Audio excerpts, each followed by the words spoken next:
What is the meaning of life? जिंदगी का मतलब क्या है? हम लोगों को जिंदगी के साथ करना क्या चाहिए?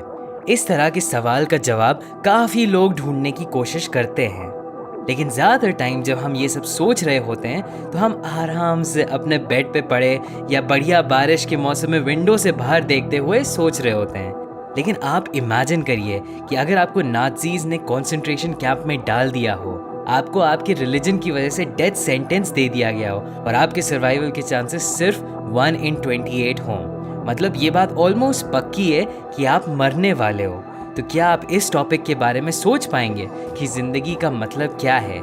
यही फेस करना पड़ा विक्टर फ्रैंकल को, जिनको वर्ल्ड वॉर 2 के टाइम हिटलर ने कंसंट्रेशन कैंप में डाल दिया था।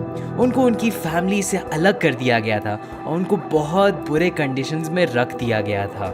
जब वो कंसंट्रेशन कैंप्स में थे तो उन्होंने अपने बारे में और अपने आसपास के प्रिजनर्स के बारे में बहुत कुछ सीखा, और सबके एक्सपीरियंसेस को देखने के बाद वो इस सवाल को आंसर करने की कोशिश करते थे कि ज़िंदगी का मतलब क्या है, और वही उन्होंने अपनी बुक में लिखा जिसका नाम है मैन सर्च फॉर मीनिंग। अब आप सोच रहे होंगे कि इतने बड़े सवाल के बारे में सोचने का फ़ायदा क्या है? ज़िंदगी के मतलब के बारे में सोचने से मेरी लाइफ कैसे इम्प्रूव होगी? तो मैं आपको बताना चाहता हूँ गिव अप आइटिस के बारे में। विक्टर फ्रैंकल बताते हैं कि कंसंट्रेशन कैंप्स में अक्सर उन लोगों को पता चल जाता था कि कोई इंसान मरने वाला है बस उसका एटीट्यूड देख के। बहुत सारे लोग सोचते थे कि वो कैंप से निकल के क्या करेंगे, उनकी फैमिली कैसी होगी एट्सेट्रा। लेकिन अगर कोई इन सब चीज़ों के बारे में बात करना बंद कर देता था, एकदम डिप्रेस्ड हो जाता था और उसको अपनी लाइफ में कोई मीनिंग नहीं दिखती थी, तो वो वीक और बीमार होके मर जाता था।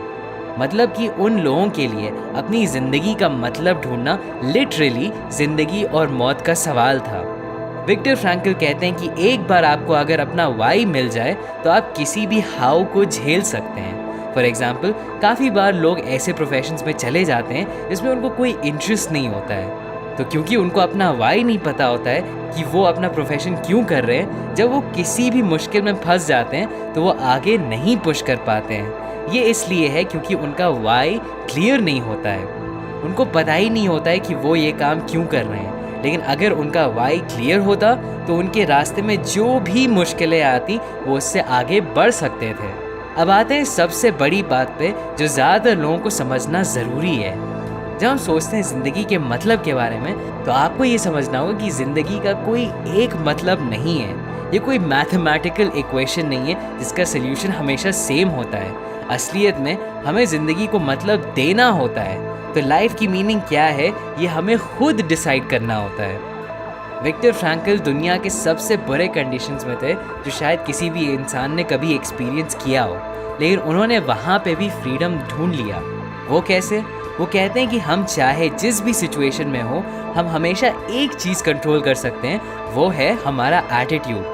बहुत सारे लोग होते हैं जो एक्चुअली बहुत अच्छी ज़िंदगी जी रहे होते हैं, लेकिन वो अपना एटीट्यूड हमेशा नेगेटिव ही रखते हैं। और दूसरे साइड कुछ लोग होते हैं जैसे विक्टर फ्रैंकल, जो कंसंट्रेशन कैंप में भी पॉजिटिव आउटलुक रखने की कोशिश करते हैं। तो अब सवाल ये उठता है कि अगर लाइफ के अंदर से पहले कोई मीनिंग नहीं है और हमें अपनी लाइफ को खुद से मीनिंग देनी होती है, तो हम अपनी लाइफ को मीनिंग कैसे दे सकते हैं? विक्टर फ्रैंकल के हिसाब से ये करने के 3 तरीके हैं। पहला है वर्क। जब Viktor Frankl Auschwitz concentration camp में पहुंचे तो उनका सारा सामान जब्त कर लिया गया था। वो अपनी एक बुक लिख रहे थे और उसके सारे पेजेस भी छीन लिए गए। ये बुक उनके लिए बहुत इम्पोर्टेंट थी क्योंकि वो उनके पूरी ज़िंदगी का काम था। अब पहले तो उनको बहुत अफसोस हुआ, लेकिन उसके बाद उन्होंने ठान लिया कि मैं किसी भी हालत में अपनी मैन्युस्क्रिप्ट को कंप्लीट करूँगा। वो छोटे छोटे पीसेस ऑफ पेपर ढूंढ के किसी तरह से अपनी मैन्युस्क्रिप्ट को कंसंट्रेशन कैंप में भी लिखते रहते थे। विक्टर फ्रैंकल को ऐसा लगता था कि वो मैन्युस्क्रिप्ट उनकी यूनिक कंट्रीब्यूशन होगा दुनिया के लिए, और अगर वो उसको नहीं लिख पाएंगे तो दुनिया का एक्चुअली नुकसान हो जाएगा। तो कंसंट्रेशन कैंप में उन्होंने अपने काम से अपनी लाइफ को मीनिंग देना शुरू किया। वो हमें बताते हैं कि जो भी प्रिजनर अपने काम के बारे में सोचता था, उसके सर्वाइवल के चांसेस और ज़्यादा बढ़ जाते थे।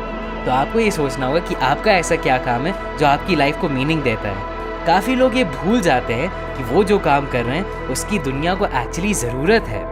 अगर कोई टीचर अपने काम को इम्पोर्टेंस दे और उसको अच्छे से करे, तो कितने बच्चों की लाइफ और उनका माइंडसेट चेंज हो सकता है। अगर कोई सिंगर अपने काम पे मेहनत करे तो वो ऐसी म्यूज़िक बना सकता है जो शायद दुनिया ने कभी सुनी ना हो।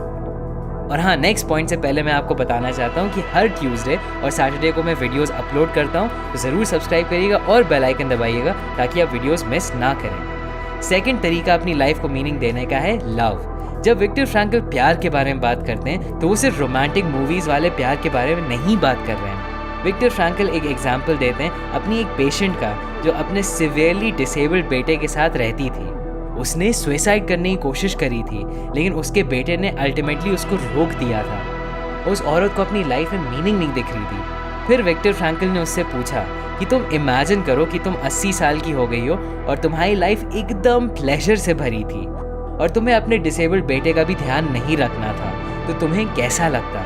उसने कहा कि मुझे अपनी लाइफ एक फेलियर लगती क्योंकि मैंने सिर्फ मज़े किए और मैंने कुछ अच्छा काम नहीं किया। फिर विक्टर ने कहा कि अब इमेजिन करो कि तुम 80 साल की हो और तुमने ज़िंदगी भर अपने बेटे का ध्यान रखा और उसको एक अच्छी ज़िंदगी दी। अब थोड़ा सोचने के बाद उस औरत ने जवाब दिया कि हाँ, आप सही कह रहे हैं, अगर मैं अपने बेटे को अच्छी ज़िंदगी दे पाऊँ तो मुझे अपनी लाइफ मीनिंगफुल लगने लगेगी। इस औरत को अपने बेटे के प्यार की वजह से अपनी लाइफ में मीनिंग मिल गई।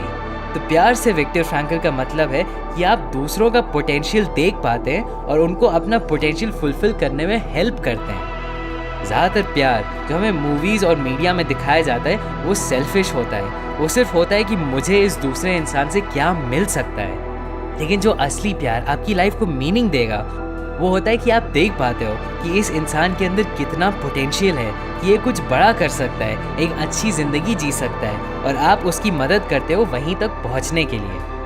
और तीसरा तरीका अपनी लाइफ को मीनिंग देने का है सफरिंग। अब ये कोई गारंटी तो नहीं होती है कि हमें अच्छा काम मिलेगा या नहीं और हमें प्यार मिलेगा या नहीं, लेकिन सफरिंग हर किसी के लिए गारंटीड होती है।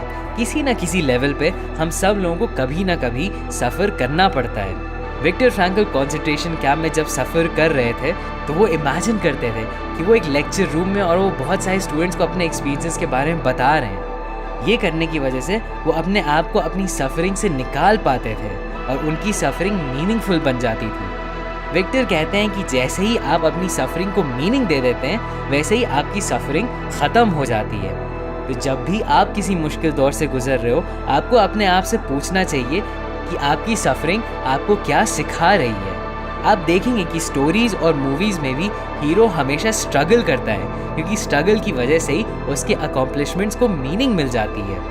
उसी तरीके से मेरे हिसाब से ये बुक और बुक्स से 100 गुना मीनिंगफुल बन जाती है क्योंकि ये एक ऐसे आदमी ने लिखा है जिसने अपनी सफरिंग से अपनी ही लाइफ नहीं, हम लोगों की लाइफ को भी मीनिंगफुल बनाने की कोशिश करी है। तो समरी में इस वीडियो में मैंने आपको बताया सबसे इम्पॉर्टेंट चीज़ है लाइफ में मीनिंग ढूंढना। दूसरी चीज़ है कि ज़िंदगी के अंदर पहले से कोई मीनिंग नहीं होती है, उसको हमें मतलब देना होता है। और लास्ट चीज़ है कि लाइफ को मीनिंग देने के 3 तरीके होते हैं: वर्क, लव और सफरिंग।